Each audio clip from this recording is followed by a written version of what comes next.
Hello, my name is Elena Godbolt Kelly, and I'm a member of the Gamma Upsilon Zeta Chapter of Zeta Phi Beta Sorority Incorporated. I'm excited because I'm going to be reading to you Dork Diaries, Tales from a Not So Best Friend Forever by Rachel Renee Russell. Okay, so let's get started. It starts off by saying this diary belongs to Nikki J. Maxwell, private and confidential. If found, please return to me for reward. No snooping allowed.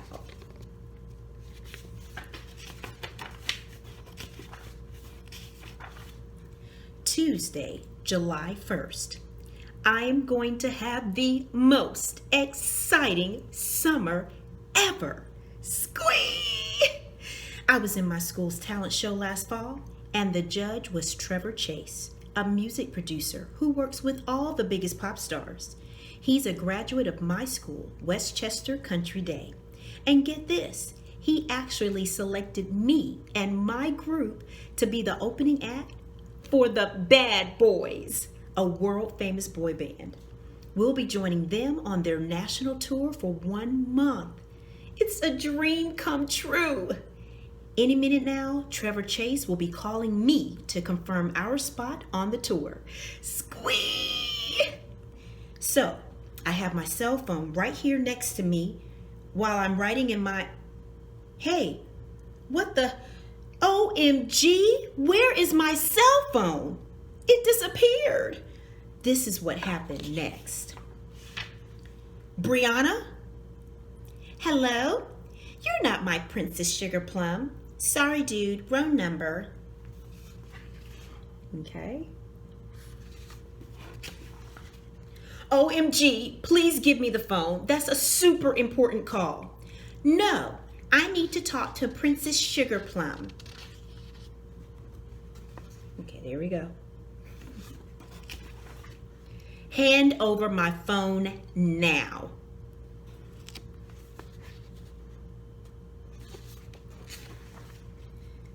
Brianna, come back here with my phone. No! Sticking out her tongue and everything. Okay, this is really bad. I can't believe I actually missed Trevor's call. By the time I got my phone back from Brianna, he had hung up. Trevor wants to set up a meeting with the members of my band and our parents to review the tour schedule and sign contracts ASAP. But thanks to my bratty sister, Brianna, he'll never call back. Probably because he thinks he has the wrong number. OMG. I just had the most horrible thought. What if Trevor replaces us with another band as the opening act? This could not be happening to me. I was hoping it was just another really bad nightmare. And any minute, I would wake up in my bed and it would be over. But then I realized that I was totally overreacting. I needed to remain cool and calm and handle this problem like a mature young adult. I hurried back to my bedroom with my phone, only this time I locked the door so Brianna wouldn't attempt to sneak into my room and totally destroy my life again. Then I made a brilliant plan to fix everything, including a backup plan B and an emergency plan C. Step 1. Call Trevor Chase, explain that I just missed his call, and let him know how super excited my band is about the upcoming tour. Step 2. Pretend I don't know anything whatsoever about the crazy maniac who hung up on him. Problem solved. I took a deep breath, gripped my phone, and nervously dialed his number. Hello, this is Trevor Chase. I'm not available right now, and I'm out of the office on vacation. Please leave a message, and I'll get back to you as soon as I return. Thanks. No problem. Now it's time for me to implement my plan B. Just leave a detailed message. Beep, beep. I'm sorry, but this voicemail box is currently full. Please try again later. Goodbye. No problem. Now it was time for me to implement my emergency plan C. Have a total meltdown and ask that deep this philosophical question young people have struggled to answer since the beginning of time. Why is my life a bucket of puke? Just great. Who could possibly be thinking about a vacation at this time? Doesn't this man realize that he needs to take care of important business matters before it's too late? Where are his priorities? Unfortunately, unless I get in touch with Trevor Chase really soon, it looks like my band and I will not be opening up for the Bad Boys this summer. Hey, maybe it's not too late for me to change my mind and go on that Paris trip I turned down for this band tour. If I'm 3,599 miles away on another continent, I won't have to break the very bad news to my BFFs, Chloe and Zoe, that I've destroyed their dream of touring with the Bad Boys. And if that wasn't savage enough, I've ruined their summer and traumatized them for life. This is her having the meltdown. Wednesday, July 2nd. I called Trevor Chase a dozen times today, but no luck. His voicemail is still full. Part of me is hopeful that everything will work out, while another part of me is already assuming the worst. Why? Because my boring life can randomly spiral into a total catastrophe in just minutes. So I was a little anxious when my crush Brandon and I started hanging out more this summer. Okay, I'll admit it. We really like each other. A lot. But that doesn't stop me from stressing out about one day doing something stupid and accidentally sabotaging our friendship. Like what if, oops, Brandon, I'm sorry. Nikki, the bath is for Daisy, not me. I gave my puppy and Brandon a bath.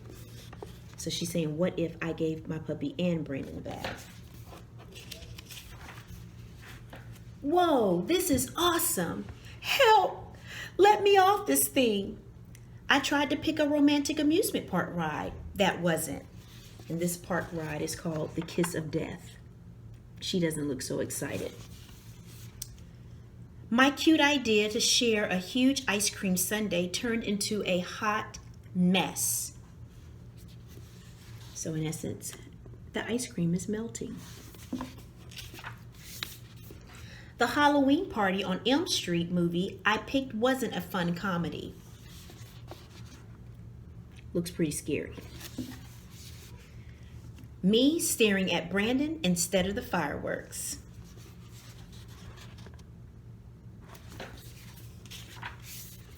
See what I mean?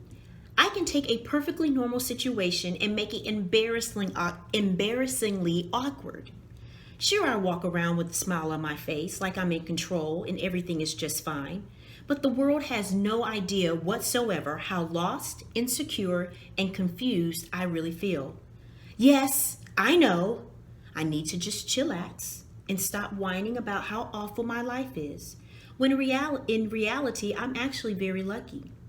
I wonder if there's an app for that. Like, Stop the Whine and Chill. I would definitely download it to my cell phone and use it every day. Thursday, July 3rd. I can totally understand why a person might have a messy bedroom, but a full voicemail for days on end is just irresponsible and lazy. Unlike the massive amount of time and energy it takes to clean a bedroom, you can sort and delete phone messages while you're lying in bed, listening to your fave tunes. Don't record executives have assistants to take care of this sort of thing? Anyway, my birthday was last Saturday, and I had a huge pool party. And today, I finally got to see that special birthday present from my grandma. She actually redecorated my bedroom. Squee! The coolest part is a new bench and a cushion for a window seat where I can snuggle up to read a book or write in my diary. Chloe and Zoe were dying to see my room and all of my birthday presents. So I had the brilliant idea to invite them to sleep over and help me write my thank you notes. Thanks, Chloe and Zoe, for that super cute tea. It's now my fave. And guess what the tea says? Bad boys. Don't you just love it, Nikki? Now all three of us have matching bad boy tees, Chloe said, admiring her pink glittery shirt. We can wear them on tour.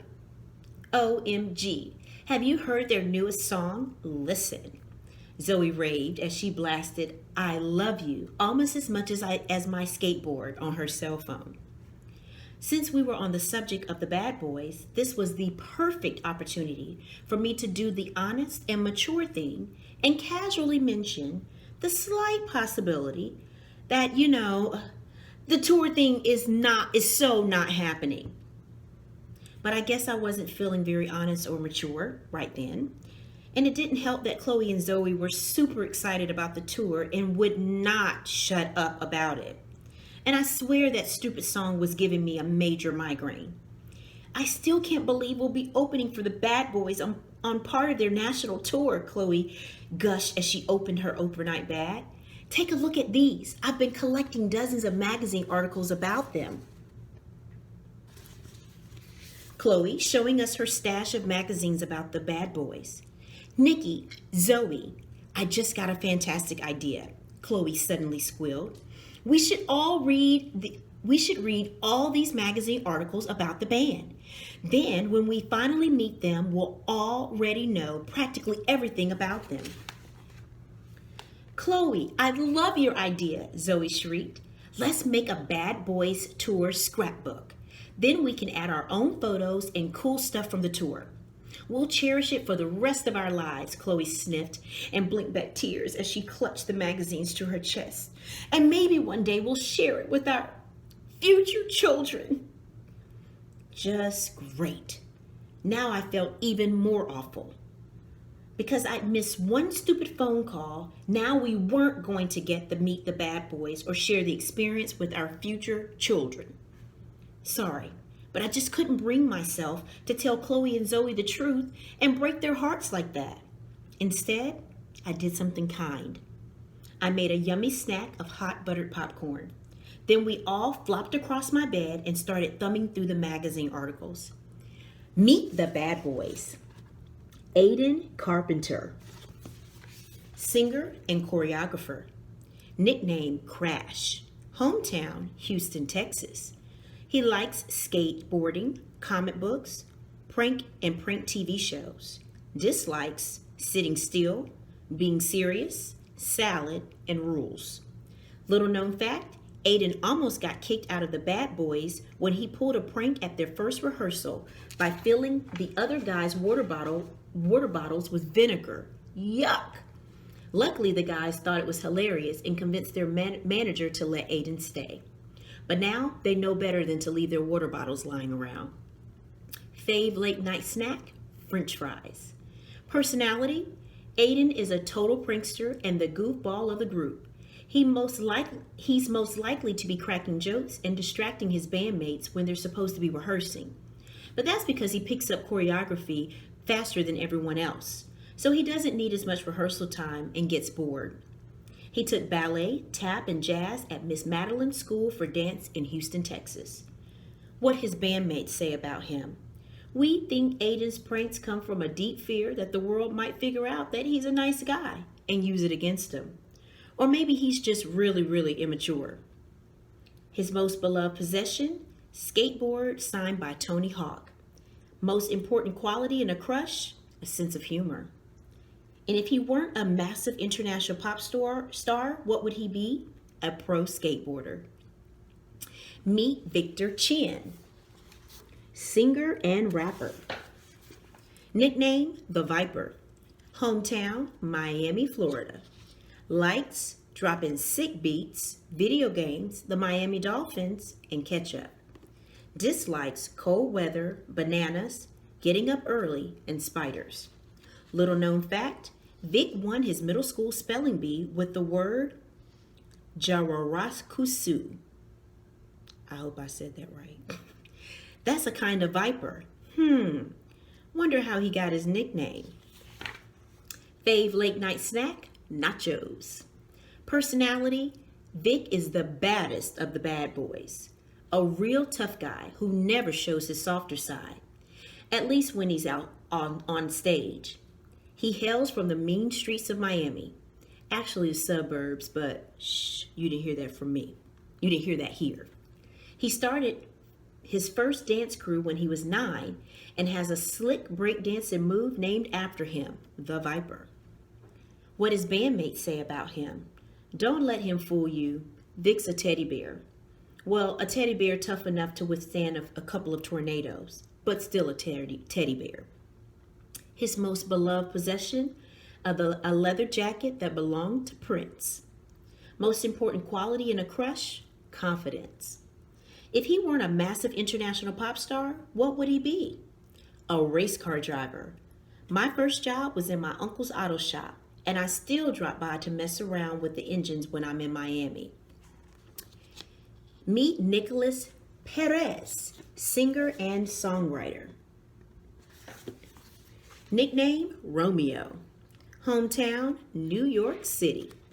Likes long walks on the beach, poetry, black coffee, and meditation. Dislikes sports, dishonesty, marshmallows, and TV commercials. Little known fact, Nick loves romantic comedies and cries during sad movies. Fave late night snack, pizza. Personality, Nick is the sensitive artiste of the group. The one most likely to stay up all night discussing philosophy or writing a romantic ballad, which is a song. Just because he's a little emo doesn't mean he can't let his perfectly tousled hair down and have some fun. But his first priority is always making sure you're having fun. He respects you, girl. What his bandmates say about him. Nick is either a hopeless romantic or a savage flirt. He's definitely the most popular with girls, but secretly, bro still sleeps with a teddy bear. You didn't hear that from us. His most beloved possession, the journal he's currently writing poetry and song lyrics in. The most important quality in a crush, a beautiful soul. If he weren't a massive international pop star, what would he be?